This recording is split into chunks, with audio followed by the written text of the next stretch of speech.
Welcome everybody to my channel Nizar Imam. Jadi seperti yang sudah saya janjikan di video saya sebelumnya, di video kali ini kita akan membahas bottom fishing atau mencari dasar dari emiten-emiten tertentu. Nah, saya sangat berterima kasih buat teman-teman semua yang sudah request. Jadi saya akan bahas 8 saham ya, cukup banyak ya. Jadi ini akan saya bagi menjadi 2 part video. Nah, di video kali ini kita akan membahasnya itu adalah Astra, BBRI, HMSP, dan Telkom. Dan untuk video berikutnya yang saya post minggu depan, mungkin di hari Rabu atau Kamis, itu adalah grup-grup konsumer ya. Jadi seperti Unilever, ICBP, Sido Muncul, dan mungkin Emyor ya. Seperti itu. Jadi langsung aja kita bahas 4 saham pertama. Gak usah panjang lebar lagi.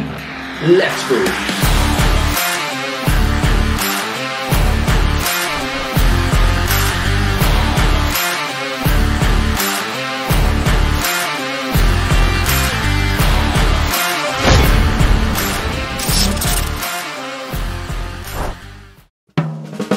Oke teman-teman ya, jadi seperti biasa saya akan ingatkan teman-teman dulu bahwa ini sifatnya prediksi ya. Yang artinya kalaupun ini terjadi itu mungkin bisa saja kebetulan. Jadi teman-teman bebas mau percaya atau tidak, mau pakai analisanya atau tidak, itu terserah teman-teman. Jadi metodenya di sini tuh sebenarnya simple ya. Ini adalah pair ya, ini saham Astra. Pair ini bisa mencerminkan murah atau tidaknya suatu saham ya. Mungkin kita semua sudah tahu. Nah, ini akan coba kita ganti pair ini dengan pair pada tahun 2008 ya, yang pada saat itu harga saham itu sangat murah-murahnya ya. Jadi misalnya lah pair pada saat itu 5, jadi pair 7,28 ini kita ganti 5, kemudian kita kalikan dengan IPS-nya, itu akan ketemu harga saham perkiraannya teman-teman ya. Jadi bahasa sederhananya kita akan coba konversi harga terendah di tahun 2008 menjadi harga terendah di tahun ini, kayak gitu ya teman-teman ya. Jadi karena kita menghitung pair, yang kita perlukan itu pertama adalah pair itu adalah harga dibagi dengan IPS ya. Dan sedangkan IPS sendiri itu adalah laba bersih dibagi dengan jumlah lembar sahamnya. Jadi kita butuh 3 data nih teman-teman ya. Yang pertama itu adalah harga pada tahun 2008. Yang kedua itu adalah laba bersih pada tahun 2008. Dan yang ketiga itu adalah jumlah lembar sahamnya. Oke, jadi kita langsung aja. Ini adalah grafik IHSG. Kita akan coba cari tahu harganya dulu ya teman-teman ya. Nah, grafik IHSG ini menunjukkan kalau misalnya titik terendahnya itu ada di bulan 10 dan bulan 11 tahun 2008 ya. Nah, pada saat itu siklusnya yang sedang berlaku itu adalah laporan keuangan kuartal ketiga. Jadi kita akan coba cari laba bersihnya di laporan keuangan kuartal ketiga ya teman-teman ya, 2008. Jadi kita langsung aja masuk ke IDN ya. Nah, kita coba cari ASII. Kenapa saya pakai IDN Financial? Karena teman-teman, kalau teman-teman cari pakai IDX, cari tahu 2008 laporan keuangannya itu cukup sulit. Pakai ini lebih gampang. Jadi langsung aja kita klik ASII ya, seperti ini. Nah, tunggu dulu loadingnya selesai, kemudian kita klik Financial Data ya teman-teman ya. Nah, keluar seperti ini. Kita klik lagi di report teman-teman ya. Kemudian kita masuk more data. Nah, teman-teman bisa lihat sendiri, ini lebih lengkap dan lebih gampang nyarinya karena dari tahun 2019 sampai tahun 2002 itu ada laporan keuangannya ya. Nah, seperti yang kita kasih tahu sebelumnya, kita cari laporan keuangan kuartal ketiga tahun 2008 ini ya. Nah, ini adalah hasilnya. Jadi seperti ini, laporan keuangan untuk periode 30 September 2008 perusahaan Astra ya. Jadi kita akan cari laba bersihnya dulu. Ini adalah laba bersihnya teman-teman ya, 7371 dan dalam miliar rupiah. Oke, jadi kita catat dulu di sini kalkulator 7371, nolnya 9 karena miliar, seperti ini ya. Dan kemudian akan kita bagi dengan lembar sahamnya untuk mencari IPS-nya. Nah, lembar sahamnya kita dapat dari mana? Kita dapatkan dari sini teman-teman ya, dari RTI lagi 40, 483, 553, 140. Kenapa kok nggak pakai lembar saham yang ada di laporan keuangan tadi? Karena saham-saham ini kebanyakan sudah stock split teman-teman ya, dan bahkan ada yang sudah right issue seperti HM Sampurna ya. Jadi kita perlu masukkan yang ini agar delusinya itu include juga teman-teman ya, delusi sahamnya ya. Oke, jadi kita bagikan dengan 40, 48, 3, 5, 5, 3, 1, 40 ya. Nah, Ini adalah EPS pada tahun 2008 ya, 182,07 ya. Kita harus ingat-ingat ini, 182,07. Oke, jadi kita akan lihat grafiknya sekarang. Karena kita akan cari harga Astra pada tahun 2008 bulan November ya. Ini ya teman-teman ya, titik terendahnya, penutupannya kita ambil sekitar di 1020 ya teman-teman ya, 1020. Ini bulan November tahun 2008. Jadi kita masukkan lagi 182,07, kita simpan dulu. Kita masukkan angka terendahnya 1020 dibagi 182,07 ya. Yang hasilnya itu adalah 5,6, dan ini adalah per pada saat tahun 2008 ya. Jadi di sini itu pernya 5,6. Kemudian kita balik lagi ke RTI.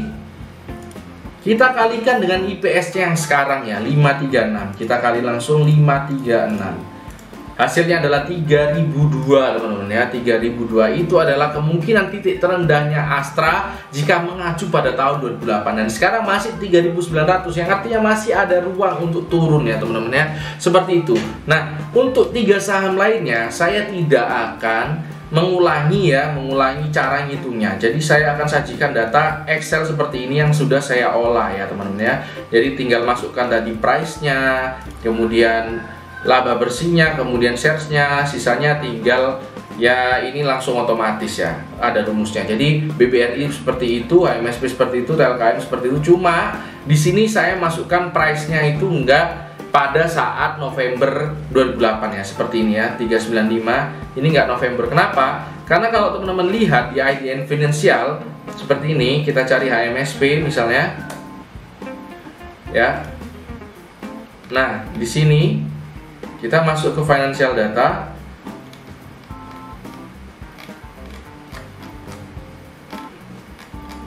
Nah, ini ya financial data, ke report, kemudian ke more data. Kita bisa lihat di sini 2008 itu adanya cuma full year ya. Yang artinya full year itu berlakunya itu pada saat ya kira-kira bulan 2 ya. Jadi bukan November itu, karena kalau November itu kita carinya kuartal ketiga, ternyata kita dapatnya full year. Jadi kita pakai price-nya pada saat bulan Februari ya, seperti itu ya. Nah, seperti ini. Nah, hasilnya seperti ini teman-teman ya. Astra 3000 terendahnya, BBRI 2100, HMSP sekitar di 1300, dan Telkom 2500. Nah, kita akan coba cocokkan dengan ini ya teman-teman ya, grafiknya. Kita coba cek BBRI dulu ya. Ini adalah grafik BBRI, sekarang masih di 2800 ya teman-teman ya. Tapi terendah kemarin sempat 2400. Nah, target kita atau prediksi saya ya, ini sekitar 2100 ya, di garis biru ini ya. Yang ini pada saat itu memang jadi support resisten yang seringkali diuji ya, di garis ini ya. Nah, itu bisa jadi ini akan mantul dulu dan buat head and shoulders, kemudian balik lagi ke titik ini, atau bisa jadi langsung turun bisa. Tapi menurut saya ini masih sangat mungkin untuk kesini ya, 2100-an ini ya, garis biru ini. Kemudian kita akan cek HM Sampurna ya teman-teman ya. HM Sampurna seperti ini. Nah, ini kan turunnya sudah banyak ya, wajar kalau misalnya ada rebound ya. Tapi menurut saya masih bisa untuk balik ke 1000-an ya, 1010 berapa itu masih bisa. Nah, target kita tadi 1300 teman-teman. Tapi di sini ya.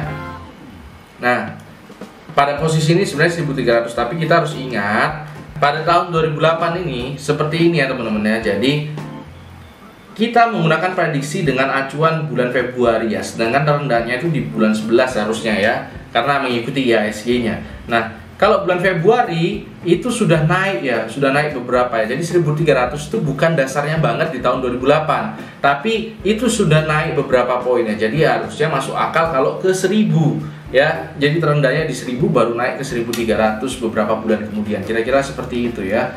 Karena kita dapatnya data full year teman-teman ya. Jadi bisa jadi ini ke 1000 dulu seperti ini ya, pas di titik merah ini. Jadi sempat jebol 1000, terus retrace, terus mantul lagi dan bullish ya. Masih mungkin untuk balik ke situ. Kemudian Telkom teman-teman ya.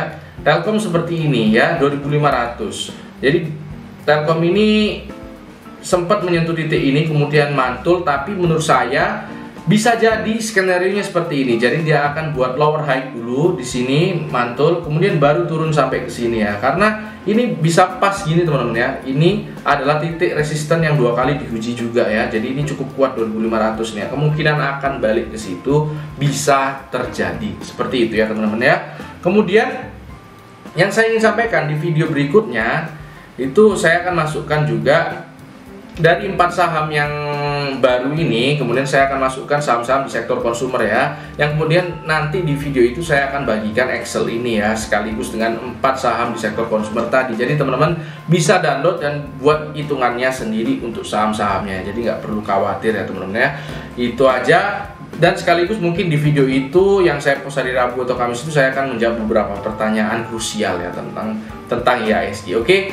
Karena hidup harus seimbang, tetap cerdas dan tetap santai, dan jangan lupa stay terus di rumah aja ya. Oke. Terima kasih.